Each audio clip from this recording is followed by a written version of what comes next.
Sir, आप ये कह रहे हैं कि आप आध्यात्म से जुड़े हैं इसलिए राजनीतिक बयानबाजी से बचना चाहते हैं, लेकिन जिन सनातनियों की आप बात करते हैं कि 100 करोड़ लोग हैं एक साथ हो जाएं, जो विपक्षी दल के नेता हैं ख़ास तौर पर, कोई ये कहता है कि भगवान राम मांसाहारी थे, कोई ये कहते हैं कि छद्म राष्ट्रवाद धर्म को कैश करने की कोशिश जो है अब सरकार कर रही है और आप जैसे संत उसमें उनका साथ दे रहे हैं।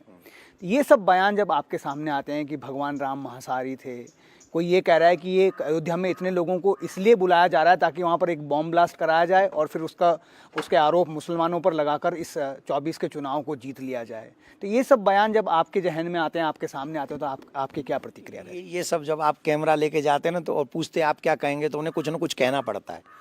मन से तो वो सब चाहते हैं कि राम मंदिर बने और सब चाहते हैं कि वहाँ ज़्यादा से ज़्यादा सनातनी जाए, जो ये बयान देते हैं। हाँ, पर जो लोग कहते हैं कि राम मांसाहारी थे, वो मूर्ख आदमी है। वो राम को क्या जानेंगे, वो अपने आप को नहीं जान पाए, अपने आप को ही जान लें।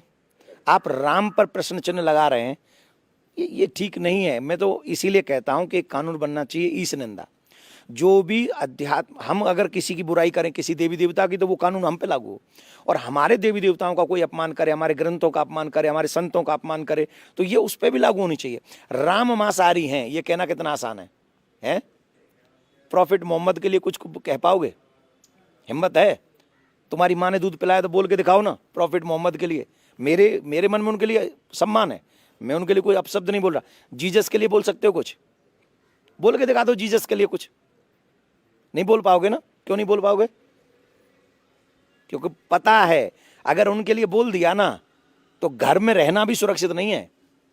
और हमारे लिए तुम इसलिए बोल देते हो क्योंकि ये सुन लेंगे, चुप बैठ जाएंगे, घर बैठ जाएंगे, कायर हैं, बुज़दिल हैं हिंदू।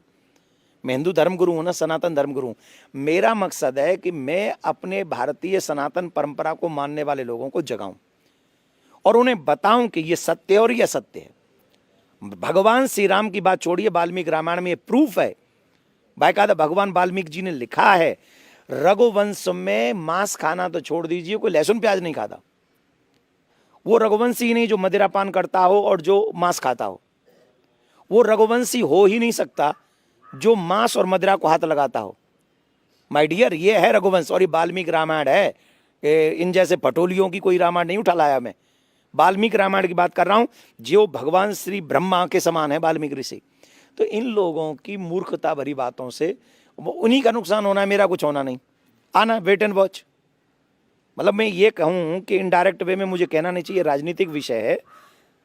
वो अपने ही पैरों में कुल्हाड़ी मार रहे हैं। जितना राम का अपमान करेंगे उतने ही नीचे गड्ढे में आप जाओगे, चाहे वो आप हों चाहे मैं हूं। मैं किसी पर्सनल व्यक्ति की नहीं कह रहा हूं, मैं भी राम का विरोध करूंगा। अरे राम का विरोध करके रावण मर गया यार। रावण की सोने की लंका थी, काल को पार्टी से बांध रखा था, अग्नि रसोईया था, पवन वारू लगाता था, इंद्र चमक ढुराता था, ऐसा था रावण। और कुछ नहीं हुआ रावण को। मर कब गया? जब राम का विरोध किया। राम का विरोध करने वाला न कोई बचा था न बचा है, आगे भी करोगे तो बचेगा भी नहीं। तो ये आप सोच लीजिए कि आपको मिटना है तो राम का विरोध करिए, और अगर आपको बने रहना है तो आप राम का सम्मान कीजिए। और हम भारत में रहते हैं, भारत में राम भगवान हैं, और भगवान का अपमान करके आप भक्तों से अगर चाहें कि वो कुछ आपका सम्मान करें तो वो नहीं करेंगे।